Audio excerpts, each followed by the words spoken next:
윤석열 당선인의 대통령직 인수위가 잠시 후 현판식을 갖고 공식 출범합니다. 이 인수위 앞으로 50일간 차기 윤석열 정부의 국정 밑그림을 짜게 되는데요. 차기 대통령 집무실 이전을 두고도 논란이 커지고 있습니다. 관련 내용 포함한 정치권 이슈, 김유정 전 의원, 김연아 전 의원과 함께 짚어보겠습니다. 어서 오십시오. 어서 오십시오, 두 분. 안녕하세요. 네, 잠시 후 인수위 현판식이 10시 반부터 열립니다. 그 현장도 연결해 볼 텐데요. 이 8일 만에 인수위 출범을 당선인 측은 강조를 하고 있습니다. 실제로 빠른 출범입니까? 네, 지금 저 인수위가 문재인 정부에서는 사실상 생략이 됐죠. 그때 이제 탄핵 이후에 치러진 선거였기 때문에 인수위가 없이 시작을 하다 보니까 이제 우리가 인수위라는 이름으로 시작한 건 지금 10년 만입니다. 그래서 이제 절대적인 비교는 박근혜 정부 인수위하고 비교할 수 있는데요. 그때 한 16일 정도 지금 소요된 것으로 보면 이번에 8일 만에 인선을 한 건 비교적 빠른 것이라고 볼 수가 있고요. 또 좀 보면은 인수위가 대통령직 인수에 관한 법률에 의해서 이 인수위가 구성이 되고 있는데 법에서 규정한 인원은 한 24명, 인수위원으로는. 그러나 이제 그 밑에 실무진으로 뭐 전문위원, 자문위원을 두게 되어 있는데 항상 이 규모가 너무 많은 것 때문에 좀 문제가 됐었습니다. 그래서 뭐 과거에 보면은 이명박 정부 때 180명, 박근혜 정부 때 150명 이렇게 해서 이제 윤석열 인수위도 지금 요번에 빠진 분야가 있어서 실무형 위원들을 많이 보강할 거라고 얘기하고 있는데 글쎄요, 좀 규모는 조금 과거보다 슬림해져야 되는 게 아닌가라는 생각이 들고 앞서 문재인 대통령도 국정기획자문위원회라고 하는 것을 이제 인수위 대신으로 이렇게 대체하셨는데 거기서도 한 100여 명 정도가 구성된 거 보면 지금 이제 인수위는 과거보다 조금 빠르게 규모는 슬림화해서 좀 국민들에게 빠르게 정권의 인수인계 작업을 좀 이렇게 수행하는 그런 모습으로 비춰지는 것으로 지금 나아가고 있다. 저는 이렇게 평가해 봅니다. 네, 김 전 의원께서도 인수위가 빠르고 슬림하다는데 동의하십니까? 인수위 구성이 빨리 되느냐, 뭐 늦게 되느냐는 크게 중요한 것 같지는 않습니다만은 DJ 정부하고 또 이명박 정부에서도 한 비슷한 시기 정도 걸렸던 것 같아요. 한 7월 정도 걸렸던 것 같은데 보니까 이제 능력 위주로 우선한다, 뭐 이렇게 해서 이제 인수위원들을 선발을 하고 했던 것 같은데 사실 인수위가 갖는 의미는 향후 5년간의 국정 운영의 어떤 청사진을 국민에게 발표한다는 것, 그리고 국정의 어떤 우선순위가 어떤 것인가를 보여주는 이 당선인의 국정 철학과 결합해서 그런 것들을 보여주는 아마 첫 시험대 같은 거죠. 그런데 그 점에 있어서는 인수위원들의 구성이나 이런 것들이 조금 다양성도 좀 떨어지고 그 김연아 의원님 말씀하셨습니다만 이제 조금 굉장히 중요하다고 생각했던 분야들에서 조금 인수위원이 조금 빠진 점, 말하자면 부동산이나 교육이나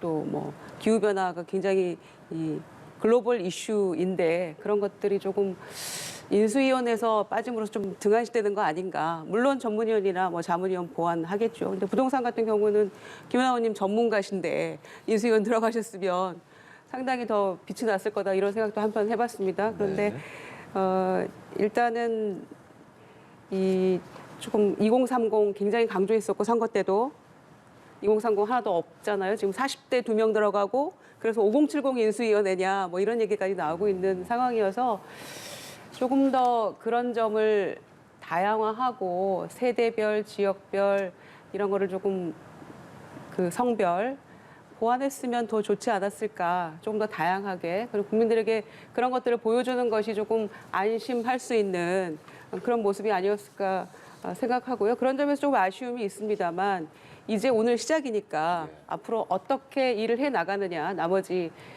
뭐 한 50여일 가까이 그게 더 중요하다고 생각하고요. 많은 국민들이 아마 기대와 우려를 함께 하고 있지 않을까 생각합니다. 네, 김은혜 대변인이 오늘 오전 이 청년들이 없다 이것에 대해서는 27살 청년 보좌역과 23살 청년이 참여하고 있다 이렇게 대답을 하면서 오후에 별도로 말씀드릴 기회가 있을 것이다 이렇게 말을 하더라고요. 이렇게 능력이나 전문성을 강조하다 보니까 청년, 여성 이런 쪽에 좀 부족한 것 아니냐 이런 지적에 대해서는 어떻게 보시나요? 근데 이제 각 인수위원 정권별로 보면 이제 24명의 인수위원만 갖고 우리가 분야를 다 아울렀느냐. 아니면 전문위원들까지를 다 아울릴 거냐 해서 저는 좀 판단이 다를 거라고 생각하는데 분명히 이번에 윤석열 그 인수위에서는 특이할 점은 있는 것 같아요. 그래서 우리가 과거에 지역, 연령, 뭐 또 이런 어떤 출신 뭐 이런 것들을 좀 안배했던 것들이 이번에는 좀 전혀 눈에 띄지 않는데 저는 그게 약간 투박하지만 윤석열식의 실용정부, 실용정치의 한 모습이라고 보여지고 있고요. 그다음에 이제 뭐 청년들, 여성, 부동산 뭐 다 좋습니다. 근데 우리가 한 아이를 키우기 위해서 한 개 마을이 필요하다고 얘기를 하는데 한 국가를 운영하기 위해서 저 24명 또는 100명으로 다 아우를 수 있다고 생각하지는 않습니다. 다만 강조점에 있어서 어떤 상징성을 주었으면 더 좋았을 거라는 아쉬움은 남지만 저는 분명히 뭐 오후와 주말에 발표되는 전문위원과 자문위원회에서 그 내용들이 채워질 거라고 보고 있고요. 저는 좀 하나 아쉬운 건 우리가 청년들이나 어떤 다른 다양성의 분들을 이렇게 앞으로 내세우는 게 중요한 게 아니라 이분들이 실무진에 들어가서 이 정부의 인수인계 과정을 좀 같이 학습하고 경험하는 게 굉장히 중요하다고 생각합니다. 정치권에서 보면 이게 후진양성, 이게 참 안 되는 경우가 있고요. 물론 잘하는 사람들을 뽑아서 하면 계속 잘하겠죠. 그러나 그 잘하는 것들을 배울 수 있는 과정이 필요한데 그래서 저는 이번에 조금 더 저는 우려하면서도 기대되는 게 뭐냐면 실무진 구성에서 정말 젊은 사람들 또 우리가 인수위원회에서 고려하지 못했던 사람들의 다양성을 품게 된다면 저는 훨씬 더 지금 윤석열의 인수위가 활력을 갖고 또 실용적으로 능력 있게 해낼 수 있을 거라고 생각이 됩니다. 그런 측면에서 뭐 주말까지 이어지는 상황에 대해서 조금 지켜봐야 된다고 평가하고 싶습니다. 죄송합니다. 김은혜 대변인이 뭐 기대해도 좋다 이렇게 얘기를 했기 때문에 부족하다고 생각되는 부분에 대해서는 충분히 보완이 있어야 된다, 있을 것으로 기대를 하고요. 또 특히 이제 단일화 안철수 대표 후보와의 단일화 과정에서 뭐 여러 가지 논란은 있었습니다만은 인수위부터 공동정부를 구성한다고 하는 약속은 대체로 지키려고 노력은 하시는 것 같아요. 그래서 안철수 인수위원장을 포함해서 안철수계가 조금 도드라지게 좀 보이고 있습니다. 24명 중에 뭐 대변인 포함해서 한 8명 정도가 포진을 했으니까요. 네. 그러나 이제 제가 우려했듯이 이 국정에 우선순위가 있는 것인데 부동산 정책 실패에 대해서 굉장히 비판을 하면서 선거 캠페인을 했었고 또 그것 때문에 많은 국민들이 윤석열 후보를 지지했던 것도 사실이거든요. 그래서 뭔가 새로운 정책 변화 이런 것들을 기대를 했었는데 그래서 우선순위에 인수위원 중에는 누군가가 들어갔어야 된다. 저는 이렇게 생각하는 것이고요. 그리고 이제 교육 분야도 굉장히 중요한데 교육에 대해서는 좀 전혀 전문가가 없고 또 환경 이런 쪽도 좀 빠져 있는 것 같아서 조금 국제적인 추세에 맞춰서 그런 부분도 좀 미진하고 또 선거 때 국민이 바랐던 이 부분에 대해서는 또 이 중점을 두지 않는 것 같은 그런 느낌이 들기 때문에 자문위원회 나머지 그 구성이 된다고 하더라도 일단 딱 그래서 인수위원 24명이 굉장히 중요하고 상징적인 의미를 갖는 거잖아요. 그런 점에서 굉장히 아쉬움이 크다 이렇게 생각하고요. 또 저는 지역이나 특히 여성 세대 이런 거는 물론 능력을 중시하겠다는 윤석열 당선인의 뭐 그런 의지도 굉장히 존중을 합니다만 일부러라도 저는 그런 안배는 굉장히 중요하다고 보는 겁니다. 그래서 늘 지역 얘기가 나오는 것이고 그래서 호남에 굉장히 공들인 선거 캠페인 했는데 이번에 결과를 놓고 보면은 사실 광주 전남 이쪽은 한 명도 없더라고요. 물론 빠진 지역도 여러 명 있을 수 있겠습니다만은 그래서 그런 지역 안배 같은 거는 역대 정권에서도 일부러라도 또 그런 어떤 국민들의 불안이나 불만이나 또 지역 차별 이런 문제를 드러내지 않기 위해서라도 했던 것이 상례였는데 이 부분에 좀 그런 것들이 좀 빠졌고 또 여가부 폐지와 연동되는 것인지 여성도 그렇게 많이 보이지 않는 것들 이런 것들도 조금 많이 아쉬운 점입니다. 그래서 나머지 이제 그 자문위원 포함한 인적 구성을 할 때는 이런 부분들을 조금 더 신경 써서 보완해야 되지 않을까 이렇게 생각합니다. 제가 이제 그 부분에 대해서 네, 제가 이제 부동산 쪽을 또 담당을 하고 관심이 많기 때문에 좀 말씀드리자면 저는 부동산 정책은 문재인 정부에서 했던 모든 것들을 걷어내기만 해도 시장이 상당히 정상화된다고 생각합니다. 그래서 지금 사실은 뭐 이렇게 심하게 뭘 건드리는 것 자체가 오히려 부작용이 날 수 있다고 생각되고요. 그런 측면에서 경제 1분과에서 지금 거시경제 차원에서 오히려 지금 금리 올라가고 또 금값도 올라가고 유가도 올라가고 하는 이런 불안한 상황에서 거시경제의 시장 안정성을 보는 것이 더 후보로서는 그러니까 당선인으로서는 더 우선순위가 있었을 거라고 생각이 되고 예. 또 하나는 이제 규제 완화의 목소리가 많이 있지만 규제 완화는 사실은 지금 어떤 이런 상징성으로 내놓는 것들이 오히려 가격을 불안하게 시키는 부작용으로 나타날 수 있어서 저는 그러한 좀 세심한 디테일이 있었다고 생각이 됩니다. 그리고 마지막으로 저는 형식적으로 지역과 젠더 또 연령 간의 어떤 그 끼워넣기식의 구성은 이제 우리가 청산해야 되는 어떤 과거의 모습이 아닌가 생각됩니다. 나이가 많다고 해서 젊은 생각을 하지 않는 것이 아니고 나이가 젊다고 해서 그 사람이 모든 생각이 다 참신하다 이런 건 좀 저희 이제는 버려야 된다고 생각하고요. 네.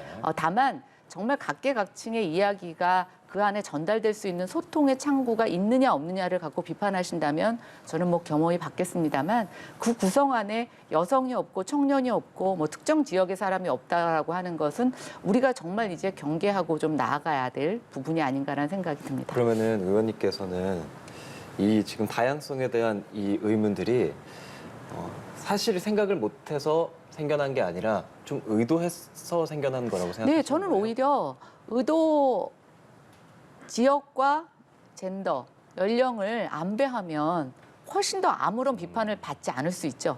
그런데 윤석열 당선인이 왜 이것을 새로운 인수위에서 이렇게 했을까라고 하면 과거에 우리가 그런 식의 인수위 구성을 일종의 보여주기식이라고 많이 비판을 했습니다. 그래서 뭐 한편 아주 문재인 대통령께서 취임에 소통을 강조하신 것을 갖고 야당에서는 소통이 아니냐 이렇게 비난을 하기도 했는데요. 그런 측면에서 이제는 보여지는 것보다 실용적인 게 굉장히 중요하다고 생각이 되고 모르겠습니다. 앞으로 좀 더 지켜봐야 되겠지만 저는 능력주의 이것이 좀 우리가 과거에 너무나 나눠주기식, 보여주기식, 형식적인 이런 안배에 대한 반성으로서 나타날 수 있는 특히 새 정부이기 때문에 저는 가능한 일이라고 생각이 됩니다. 형식이 내용을 견인한다는 측면에서는 저는 다양성은 반드시 추구돼야 될 문제라고 생각을 하고요. 그런데 그렇게 능력을 중시하면서 이렇게 인수위 구성을 해서 발표를 했는데 결국 보여지는 거는 서울대 50대 남성이라고 대표되는 거 아닙니까? 그런 데서 바로 문제 제기가 나오는 것이고요. 그래서 조금 더 다양성이 추구되었으면 좋았을 텐데라는 그런 아쉬움이 여전히 남는 것이죠. 네. 그렇다면 하나 여쭤보고 싶은 건 지금 아까도 말씀을 해주셨지만 안철수계 인사가 많다는 말이 네. 실제로 많죠. 지금 추천한 인사까지 하면 한 8명가량 되는데 네. 이게 뭐 공동정부를 하기 위해서 보여주기 위해서가 아니라 이 사람들이 다 능력이 있어서 한 거라고 생각하시는 건가요? 뭐 그렇게 저희가 인정을 해야 되겠죠. 저희 그분들의 능력을 저희가 지금 이 자리에서 판단하는 건 옳지 않다고 보는데요. 예. 저는 이제 안철수계 인사라고 하는 분들의 대부분의 그 면면을 보면 주로 과학기술 정책 또 앞으로 우리가 새로운 산업 정책을 가져갔을 때 IT, 정보 이런 쪽에 인물로 많이 채워져 있다고 알고 있습니다. 결국 저는 뭐 안철수 후보에 대한 지분이 30%다 이게 아니라 네. 그러니까 윤석열 정부의 어떤 앞으로의 핵심 정책에 있어서 과학기술 또 정보 그다음에 새로운 4차 산업혁명에 부응하는 어떤 산업 전략 이런 것들이 굉장히 중요하게 다루어지고 있다고 보고 있고요. 네. 또 윤석열 당선인은 이렇게 얘기했습니다. 이제 방역은 과학의 영역이라고 얘기를 했죠. 그래서 우리가 과학기술과 관련된 또 그것을 중재하고 그런 연구를 하고 정책을 만들었던 분을 많이 영입한 것으로 알고 있어서 저는 그런 의중이 실려 있다 이렇게 보고 있습니다. 네, 능력과 이 실력을 중시해서 인수위를 구성을 했는데 결과를 놓고 보니까 MB계 인사들이 굉장히 많잖아요.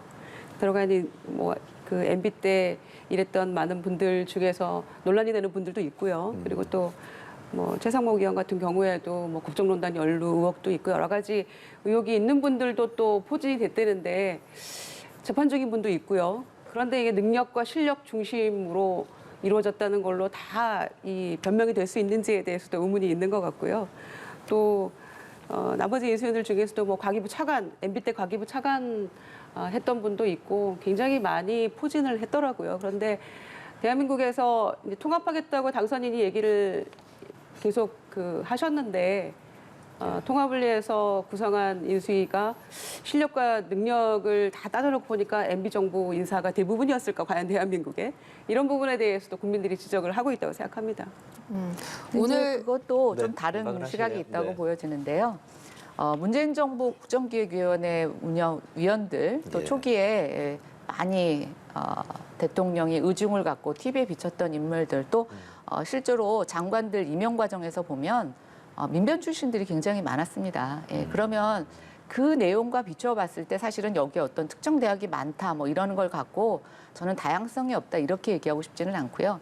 특징을 얘기할 수는 있습니다. 그러나 그 사람들의 어떤 학교 출신이나 소속만을 갖고 한다면 정말 내로남불 아니겠습니까? 그래서 저는 그것은 그렇게 평가할 일은 아니라고 생각합니다. 네.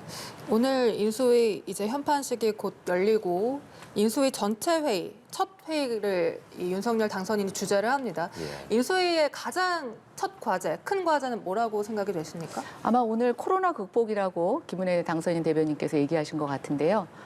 지금 확진자 수가 굉장히 기하급수적으로 예. 늘고 있습니다. 그러나 오늘 방역 당국은 지금 그 사회적 거리두기를 또 완화하는 방법으로 발표를 했는데요. 저도 그렇지만 독감 수준이다라고 얘기는 하는데 확진자 수가 늘어나고 병상 가동률도 높아지면서 예. 또 어린이 아이들 같은 경우에는 지금 감기약을 시중 약국에서 살 수 없다는 거지 않습니까? 이게 K 방역인지 저는 K 방치인지 잘 모르겠다는 생각이 들어서 아마 윤석열 당선인의 가장 시급한 문제는 이 오락가락하고 자중질환을 보이는 이 코로나 방역이 제일 우선순위가 되어야 될 거라고 생각합니다. 네. 이렇게 김은혜 대변인이 코로나19 극복이 1과제다라고 하긴 했고 또 윤석열 당선인도 1호 공약이 코로나 극복이었단 말이죠. 그런데 네, 그렇죠. 지금 상황을 보면 청와대 집무실 이전이 더 국민적 관심도가 높고 집중도가 높은 것 같아서요. 그거는 언론의 관심이 글로 쏠려서 그런 것 같습니다. 예, 그리고 이제 코로나 방역 같은 경우는 지금 당선인 신분에서 뭘 할 수 있는 게 없지 않습니까? 건의는 드릴 수 있죠. 그러나 이제 새 정부 출범이라고 하는 것은 저는 취임식을 하고 나서 시작을 하게 되면 못 옮긴다고 생각합니다. 예, 그리고 이 논란이 윤석열 당선인이 처음 했던 것도 아니고 문재인 대통령도 공약으로 내놓으셨다가 또 당선되시고 나서 이걸 위원회를 거쳐서 또 논의도 하게 하셨다가 예. 결국은 의지의 문제인지 기술적 문제인지는 모르겠지만 결국 포기하신 건데요. 그걸 포기했던 것을 바로 전직 대통령이 포기했던 것을 새로 당선된 사람이 추진한다고 하니까 민주당의 반응이 제가 봤을 땐 굉장히 민감한 것 같습니다. 그래서 청와대 대변인들이 어떤 이 집무실 이전에 관한 것들이 나올 때마다 몇 초가 걸렸다는 둥, 몇 분이 걸렸다는 둥, 혼자 밥을 먹지 않았다는 둥. 글쎄요, 저는 그런 변명이 왜 필요할까 싶어요. 그래서 누구나 다 새로운 사람은 이전 사람보다 잘하고 싶고 잘해야 된다. 또 잘하기를 바라는 게 국민들의 바람입니다. 그럼 잘하셨으니까 우린 그만큼만 하겠다라고 할 당선자가 어디 있겠습니까? 그래서 저는 그렇다라고 보여지고요. 그다음에 이제 새 집무실 이전 굉장히 중요하죠. 그러나 그것이 코로나나 또 소상공인들과 관련된 일들을 방치하면서 하는 일은 아니라고 생각하고 그렇기 때문에 조금 더 신속하게 빨리 결정을 내서 추진하려고 하는 것이 아닌가 생각됩니다. 네, 이 김은혜 대변인이 봄꽃 지기 전에 국민들에게 청와대를 돌려드리겠다라고 말을 했고 이렇게 청와대로 윤석열 당선인이 갈 확률은 제로인 것을 또 재확인했습니다. 이 청와대를 국민들에게 돌려드리겠다 이런 것에 대해서는 어떤 의견이십니까? 이제 그 윤석열 당선인이 처음 꺼낸 그 공약은 아니었죠. 광화문 대통령 시대를 열어가겠다라는 거는 이제 역대 거슬러 올라가면 YS 대통령부터다 이런 얘기도 있죠. 그런데 지금 진행되고 있는 것들이 그 국민의힘의 이재호 고문의 표현을 빌자면 아니 얼마 전까지 광화문 대통령 되겠다고 하더니 용산이 웬 말이냐. 이게 무슨 일반 가정집, 개인 집 이사하는 것도 아닌데 이게 말이 되느냐. 어불성설이다. 이런 취지로 말씀을 최근에 하셨더라고요. 그리고 임태희 이번에 고문이시죠. 임태희 고문도 이게 이렇게 금방 서둘러서 할 일은 아닌 것 같다. 조금 속도 조절을 해야 된다. 이런 얘기를 하셨는데 이제 언론에서 얘기하듯이 MB정부 시즌2 이런 얘기까지 나오고 있는데 저는 그때 4대강 사업을 속도전으로 왜 이렇게 하느냐라고 얘기했던 그때 기억이 떠오르는데요.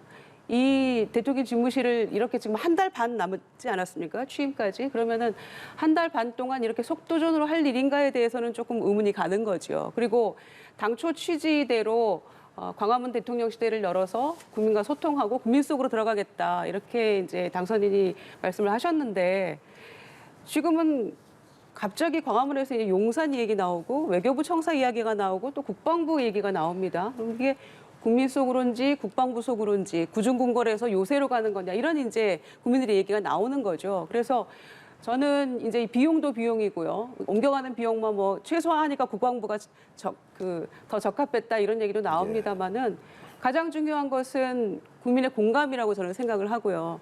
이게 자칫 잘못하다가는 본말이 전도되는 것이죠. 국민 속으로 들어가서 소통하겠다고 했는데 국민의 불편을 초래한다거나 천문학적인 돈을 들여서 대통령 집무실을 이전하는 것이 지금 이 위기 상황에서 당선인에게 기대하는 정말 국민이 기대하는 것일까라는 것에 대해 의문이 있는 것이고요. 그리고 몇백억 얘기합니다마는 기존의 청와대에서 갖춰진 대통령의 안위와 또 안보 시설이나 경호 시설 이런 것들을 생각하면 기하급수적으로 돈은 늘어나는 것이거든요. 기존의 시설을 이용하지 않는 데서 드는 그런 비용. 그리고 새로 옮겨가야 되는 거. 국방부, 합참 다 도미노로 지금 이전을 해야 되는 거잖아요. 근데 거기에 대한 것들이 한 달 반 사이에 과연 이루어질 수 있을 것인가? 이게 이렇게 서두를 일인가? 이게 시급한 국정의 최우선 과제인가? 언론에 보이는 것은 이제 언론 말씀하셨는데 이게 그렇게 이 당선인 측에서 중요하게 여기기 때문에 언론에도 보도가 되는 것이죠. 계속해서. 그리고 이제 사상 초유의 청와대 이전이라는 유례없는 일이 지금 이제 일어나고 있는 상황이기 때문에 더 관심 갖는 건 당연한 일이라고 생각하고요. 그래서 제가 말씀드린 것처럼 국민 공감, 천문학적 비용 이런 것들을 다 생각했을 때 당초 당선인이 말씀하셨던 국민과의 소통을 위해서 이게 본말이 전도된 게 아닌가 이런 생각도 들고요. 지금 이제 도미노 현상으로 다 이사를 하고 해야 되는데 국방부는 날벼락 맞는 거죠. 그리고 국가 안보를 굉장히 중시했던 당선인의 일성과 비교하더라도 국방부 이전이라는 게 이렇게 하루아침에 일어날 수 있는 일이 아니잖아요. 그래서 몇 년의 시간을 두고 대대 하나만 이동을 하더라도 몇 년이 걸리는데 이렇게 이게 가능한가 이 짧은 시간에 이런 얘기들이 나오고 있고요. 그리고 이제 최근에 청와대 국민청원 게시판에 올라온 글을 보면 국방부 매점에서 그분이 글을 올렸잖아요. 5년간 지금 매점 운영하고 있는데 직원과 우리는 어떡하라는 거냐. 3월 말까지 방을 빼라고 한다. 지금 이런 얘기들이 나오고 있잖아요. 그래서 국민과의 소통을 이런 식으로 하시나 이런 생각도 들고요. 그래서 저는 당선인의 의지가 강해서 이제 새로운 시도를 하는 것도 존중하지만 지금 벌어지고 있는 일련의 상황이 정말 국민 공감을 얻을 수 있는 것인가. 두 번째는 저는 만약에 여러 가지 검토했을 때 문제가 있고 도저히 불가능하다고 하면 빨리 이거를 접고 국민에게 소상히 솔직하게 말씀을 드리고 지금의 청와대를 조금 더 개선하는 방안 첫 번째. 두 번째는 청와대 들어가서 조금 여유를 가지고 지금 옮겨가는 대통령 집무실을 다음 대통령이 또 옮길 수는 없는 거 아닙니까? 그러니까 좀 차분하게 여러 가지를 고려해서 신중하게 기간을 두고 해야 된다. 이렇게 생각합니다. 반박을 좀 하시겠어요? 그러려면 네. 이제 저는 문재인 대통령께서 5년 전에 국민하고 소통하셨을 때 저는 대다수의 국민이 광화문 대통령을 원했다고 알고 있습니다. 예. 그러면 그때 뭐를 하셨는지 국민들이 반대해서 안 하셨나요? 그때 비용, 경호와 뭐 여러 가지 안전의 문제, 결국 다 돈의 문제입니다. 그렇지 않습니까? 광화문 근처의 빌딩들을 다 정부가 사야 되는 거 아니겠어요? 뭐 이런 것들, 그때는 그럼 천문학 비용 없었나라고 보면 결국 그때 의지가 없었던 거죠. 의지가 없었던 거라고 생각하고 이제 지금 걱정을 하시는데 인수위 쪽에서는 비용 최대한 줄이겠다. 그다음에 국민들에게 불편도 최소화하겠다. 그러니까 한번 좀 믿어주십시오. 윤석열 정부가 문재인 정부가 못한 걸, 그 어려운 걸 해내겠습니다. 그래서 걱정 안 하셔도 되고요. 제가 또 한 가지 좀 짚고 싶은 건 이거는 집무실을 이전하는 그 자체의 문제가 아닙니다. 아까 형식이 내용을 규정한다고 얘기하셨는데 인수위 구성에서는 형식을 그렇게 중요하게 여기시면서 집무실을 옮기는 이 형식에 대해서는 또 왜 그렇게 폄하하시는지 모르겠는데 청와대 집무실을 이전하는 것은 절대 권력인 이 대통령의 권한에 대해서 뭔가 권력 구조를 크게 바꾸자라고 하는 큰 하나 상징적 의미를 갖고 있습니다. 그러면 5년 전에 문 대통령께서 광화문 대통령을 약속하시고 여러 가지 어려움 때문에 못 하셨다면 그 이후에 과연 청와대에서 그것을 해결하기 위한 어떤 노력을 청와대 안에서 하셨는가. 저는 국민들은 아무것도 아마 느끼지 못했을 것입니다. 그리고 지금도 그거에 대해서는 얘기하지 않지 않습니까? 뭐 그냥 1분 내에 뛰어갈 수 있었다라고 하는 거지 어떤 노력을 하신 건 아니지 않습니까? 그래서 결국 보면 저는 이 문제는 이렇게 자꾸만 논란을 키우는 게 지금 그러니까 뭐 민주당이 본인들이 못한 거에 대한 일종의 약간 부러움, 질투, 또 비교에 대해서 느끼는 약간의 열등감이라고 생각하고요. 빨리 이것을 논란의 중심에서 가져가는 그런 전략적인 비난, 정치적인 발언 하시지 마시고 지금 이 문제가 되고 있는 K방치, K방역 문제를 지금 여당이 이실 때 또 대통령의 여러 가지 권한이 있으실 때 좀 먼저 해결해 주셨으면 하는 일, 어려운 일, 집무실 이전하는 거는 윤석열 정부, 윤석열 인수위가 해내겠습니다. 아니, 제가 그 집무실 이전하는 거에 대해서 폄하한 적은 없고요. 존중한다는 말씀 분명히 드렸고, 다만 처음에 광화문 얘기하다가 그럼 충분한 검토 없이 광화문 대통령을 호언장담하신 거 아닙니까? 그리고 청와대로 들어갈 가능성은 제로다. 절대 없다. 이 세상에 절대라는 건 없는 거죠. 그래서 국민을 조금 공감을 좀 끌어내고 사회적 합의를 끌어내는 노력을 하시려면 절대 제로 이런 얘기는 해서는 안 된다고 생각하고요. 그럼 광화문 얘기하다가 용산으로 가는 건 뭡니까? 그건 국민적 동의를 구하거나 공감대를 형성한 그런 내용은 아니잖아요. 그리고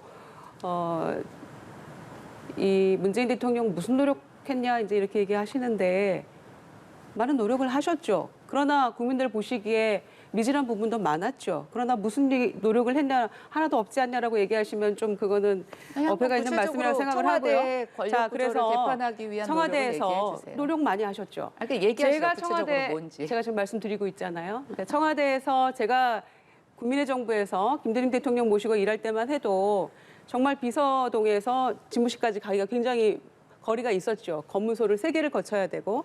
그런데 문재인 정부 들어서는 비서동에 대통령 집무실을 옮겼잖아요. 그리고 본관 집무실에서 일하실 때도 계셨고, 그다음에 이 비서동에서 일하실 때도 있었고. 그런데 김은혜 그 당선인 대변인 같은 경우에도 MB 정부에서 청와대 대변인을 하신 분이라서 아마 그때 생각을 하신 것 같아요. 그래서 비서동에서 본관 집무실이 굉장히 멀다 이런 얘기를 해서 아마 이제 청와대에서도 뭐 그렇지 않다 이렇게 얘기 옥신각신 하는 것 같은데, 그렇기 때문에 저는 이 비서동에서 어떻게 이거를 조금 더 개선 발전시킬 것인가, 이렇게 비용과 또 광화문 약속 못 지키고 용산 얘기하고 이런 식으로 해서 국민들이 이게 어떻게 돌아가는 건가, 이게 지금 대통령 집무실 이전하는 게 이렇게 급한 일인가, 이렇게 지금 인수위에서 이게 국정의 최우선 과제인가, 이렇게 생각하지 않도록 지금 현재 청와대에서 얼마든지 개선하고 소통할 수 있다고 생각하거든요.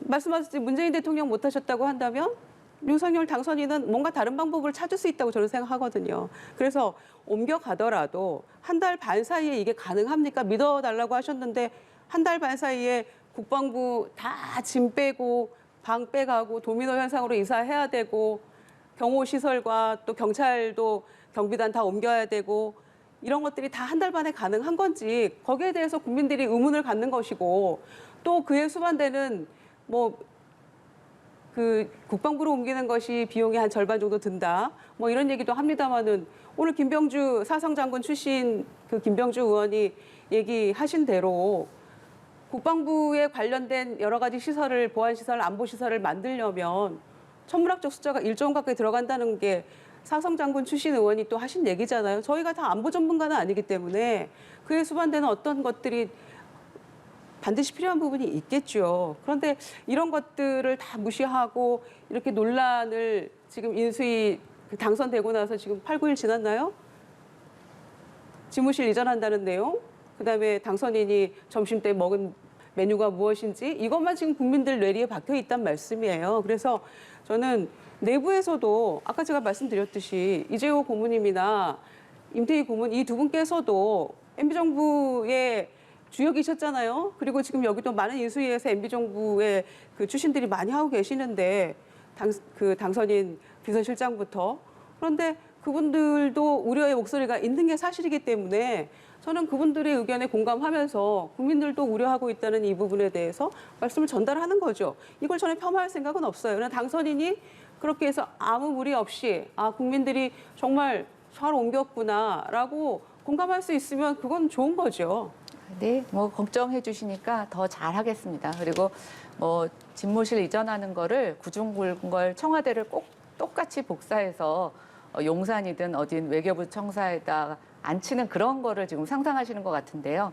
모르겠습니다. 문재인 정부가 생각하는 그런 청와대와 또 윤석열 정부가 생각하는 그 청와대의 모습이 좀 다른 것 같고 훨씬 더 슬림화돼서 실무 중심으로 또 국민들과 함께 외국의 대통령 집무실처럼 국민들 속에서 일하는 모습을 보여주는 모습으로 탈바꿈하려고 하는 거니까 지금 걱정하시는 그런 천문학적인 공사비 그런 것은 걱정 안 하셔도 될 것 같습니다. 굳이 그렇게 하시겠다고 하니까 저희는 국민의 한 사람으로서 기대를 해보겠습니다.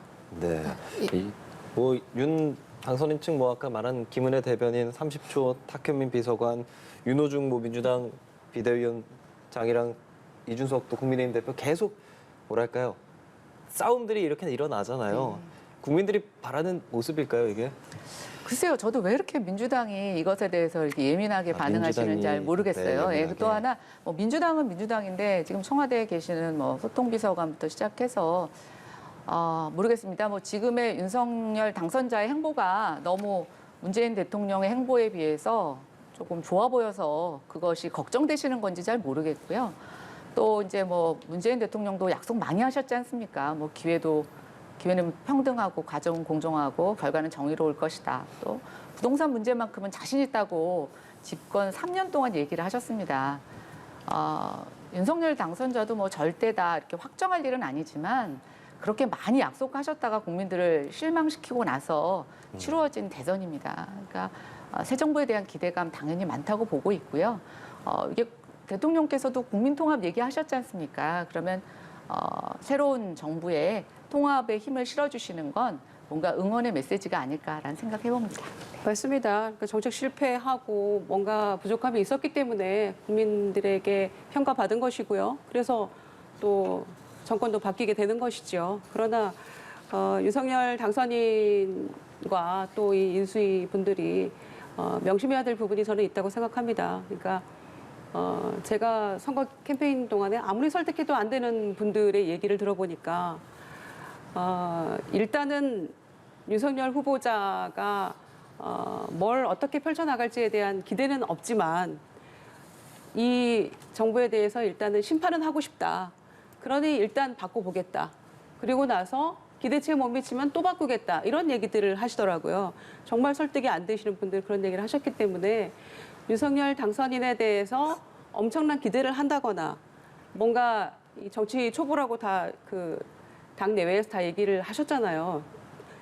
본인도 선거 캠페인 하는 동안에도 그런 얘기를 하셨고 작년까지만 해도 내가 대통령 후보들 좀 올랐다 이런 얘기 하시지 않았습니까? 그러니까 기대하는 바가 없더라도 일단은 이 정부에 대해서 한번 심판하고 바꾸겠다라고 생각한 국민들도 많이 계셨거든요. 그 결과물이 이제 이렇게 된 것인데 거기에 대해서 명심하셨다고 생각하고요. 이제 처음으로 평가받는 것이 인수위입니다. 그래서 인수위에서 앞으로 어떻게 해 나갈지. 그런데 지금 이 집무실 이전 문제로 이런 논란이 나오고 있는 것에 대해서 아마 많은 분들이 우려의 시선으로 보고 계시지 않을까 이런 생각을 하는 겁니다. 네. 김 의원님이 먼저 얘기를 하셨으니까 저까지 얘기하고 발언 마치도록 하겠습니다. 네. 새 정부 뭐 아주 박빙의 차이로 이겼기 때문에 아마 윤석열 당선인도 굉장히 마음이 무겁고 또 앞으로 정말 잘해야 되겠다는 생각할 겁니다. 그런데 저는 또 이런 모습을 기대해 봅니다. 우리가 정권이 교체되는 이 시기에 이전 정권에서 좀 아름다운 마지막 모습을 보여주는 것 그런 거 굉장히 중요하다고 생각되고요. 그런 역사를 좀 문재인 정부가 먼저 보여주신다면 앞으로 윤석열 정부도 뭐 모르겠습니다. 한 번 더 정권을 재창출하게 될지 또 한 번만에 정권이 바뀔지 모르겠습니다만 그런 좋은 선례를 남길 수 있지 않을까라는 생각이 드는데요. 하여튼 어쨌든 지금 이 어려운 거 문재인 대통령이 공약으로 내놨다가 해내지 못한 것들을 해내겠다고 하는 윤석열 당선인에게 좀 응원의 박수 또 여러 가지 조언을 통해서 꼭 이것이 실현될 수 있도록 도와주실 것을 제가 부탁드립니다. 네. 그럼 두 분께서 모두 청와대 집무실이 국방부 청사로 옮겨갈 가능성이 더 높다고 보시는 건가요? 일단은 지금 언론에 그렇게 나와 있고요. 아마 외교 청사를 할 경우에 네. 아마 보안이나 이런 것들 또 추가적으로 빌딩을 매입하거나 이래야 되는데 그게 쉽지 않을 거라고 생각이 됩니다. 그런 측면에서 아마 용산이 조금 더 긍정적으로 점쳐지는 것으로 지금 보여지고 있습니다. 네. 뭐 오늘 현판식하고 오후에 관계자들이 그 외교부 청사, 국방부 청사 다 가서 본다고 하니까요. 뭔가 결론이 나겠죠. 그리고 지금 아마 공언하신 대로 취임 시전에 뭔가 이루어지려면 시간이 뭐 분초를 다퉈야 될 것 같으니까 충분히 아마 논의를 하시고 예. 잘 하시리라 믿고 기대해 보겠습니다.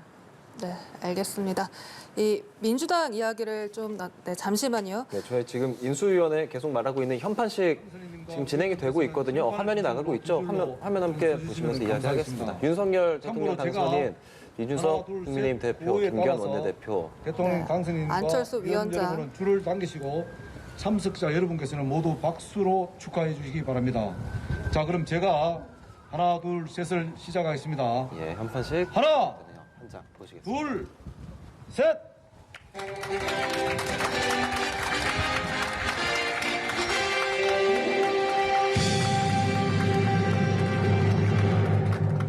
잠시 당선인님과 위원장님께서 사진 촬영을 위해서 현판에 손을 좀 대주시면 감사하겠습니다. 감사합니다. 그럼 이어서 곧바로 기념 촬영이 있겠습니다.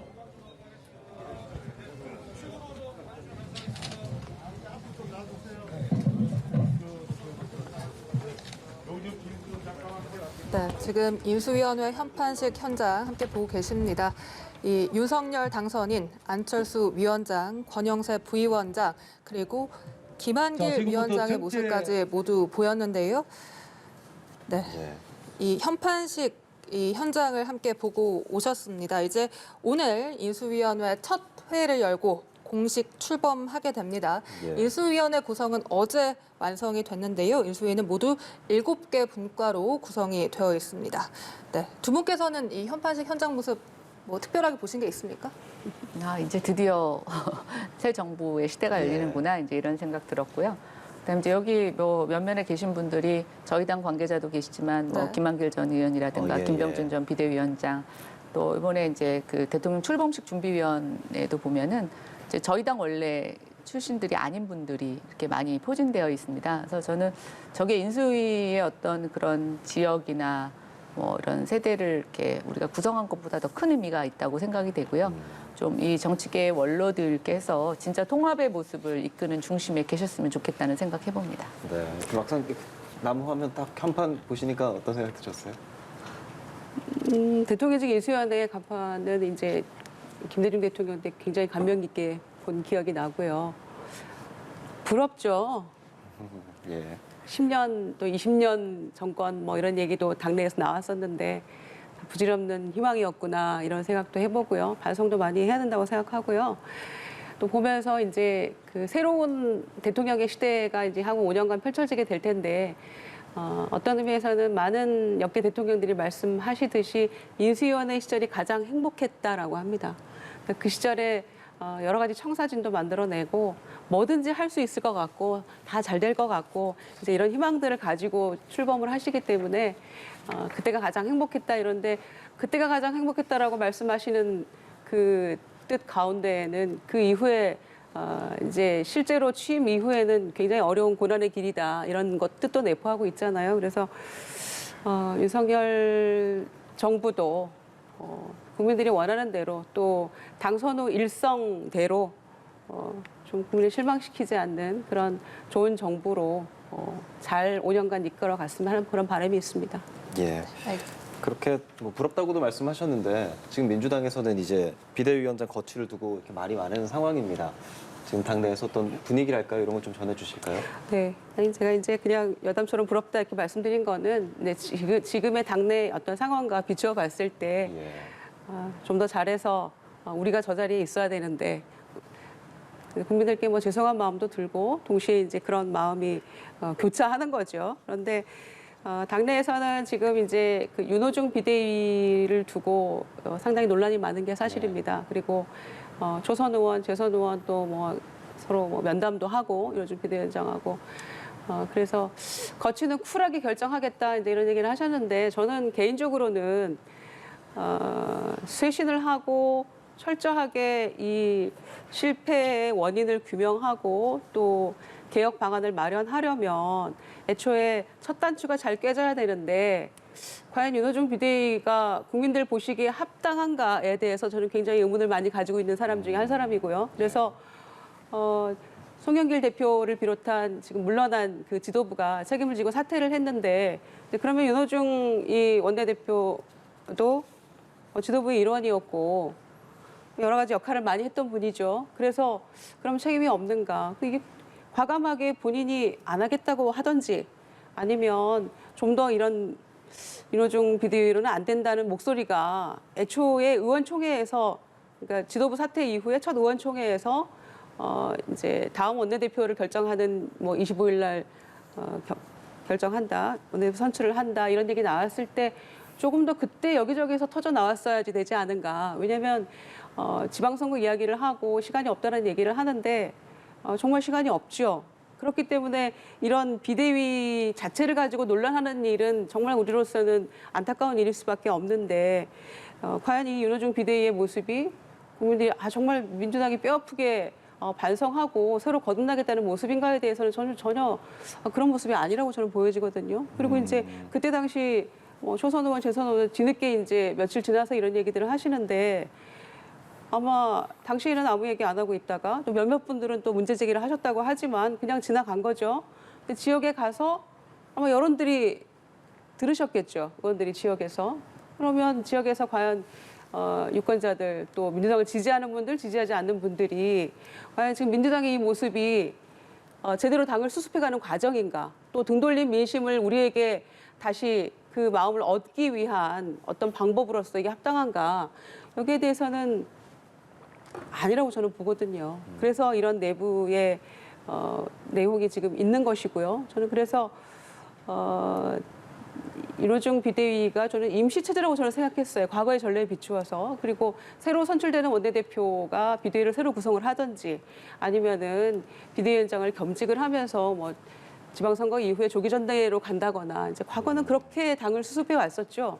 그런데 이제 대선 패배 이후에 당을 조금 수습하고 또 쇄신을 마련하는 이 과정에서조차도 이렇게 제대로 하지 못하는 것, 첫 단추를 제대로 끼지 못한 것 이런 부분에 있어서 국민의 실망이 여전할 거다 이런 우려가 있고요. 그래서 지금도 늦지 않았기 때문에 저는 여러 가지 이 초재선 의원들 또 민심을 받들어서 뭔가 당이 좀 비대위 구성도 좀 새롭게 하고 원내대표 신임 선출되는 원내대표가 또 좀 역할을 해야 된다 이렇게 보고 있습니다. 네, 김 전 의원께서 반성에 대해서 계속 얘기를 해주셨는데 이 최입의 비대위원이 문 대통령의 반성문 발언을 하면서 논란이 일고 있는데요. 그 발언 듣고 오겠습니다. 반성과 사과에는 저는 특별한 금기가 없어야 된다고 생각합니다. 우리가 대선 패배는 당도 책임이 있고 또 정부도 책임이 있고 거기에는 대통령이나 또 후보나 모두가 책임을 조금씩 가지고 있을 수 있다.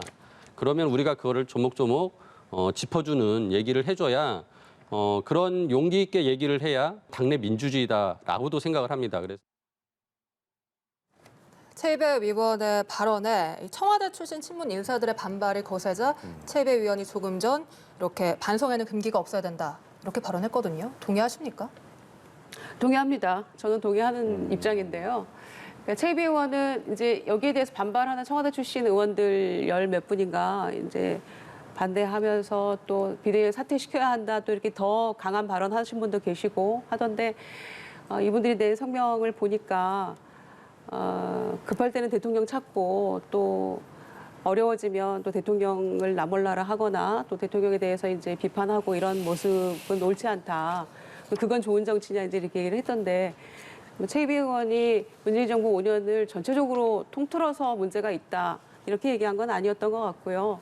그리고 최입의 의원은 여러분 아시는 것처럼 이제 민주당이 입당한 지 한 2달밖에 안 되는 분이에요. 그렇기 때문에 이 청와대 출신 의원들이 성명 낸 것처럼 이분이 무슨 급할 때 대통령 찾고 했던 분도 아니기 때문에 저는 제가 최비원의 발언을 듣고 딱 느낀 점은 민주당에 입당한 지 불과 얼마 안 된 분이기 때문에 저는 이 비상한 시국의 비대위원으로 임명이 된 거고요. 그리고 그렇기 때문에 좀 더 객관적으로 민주당의 상황에 대해서 민심을 전달할 수 있는 위치에 있다. 저는 이렇게 봅니다. 그래서 아마 이 최비원의 발언에 대해서 서운한 분도 계시고 마치 이 정부 전체에 대해서 5년 전체에 대한 문제 있다. 이제 이런 발언으로 곡해를 할 수도 있고 그렇겠습니다만은 그래서 이제 비판하시는 분도 있는 것 같고요. 그러나 비상대책위원으로서 왜 비상대책위원회가 꾸려졌나요? 저는 당이 앞으로 어떻게 하면 다시 국민의 마음을 얻을 것인가, 어떻게 하면 민주당이 왜 이렇게 됐는가에 대한 어떤 처절한 반성이 필요한 시점이라고 생각하고요. 그래서 최비원이 좀 객관적인 시각을 담아서 저는 얘기를 했다고 보기 때문에 2030도 많이 포진돼 있고 또 최비원처럼 또 민주당의 이 몸담은 지 얼마 안 되는 분들의 이야기도 저는 충분히 귀를 기울여야만 민주당이 변화할 수 있는 그런 계기를 잡을 수 있다. 이렇게 봅니다. 네, 알겠습니다. 지금까지 김유정 전 의원, 김연아 전 의원과 함께했습니다. 오늘 말씀 고맙습니다. 두 분 고맙습니다.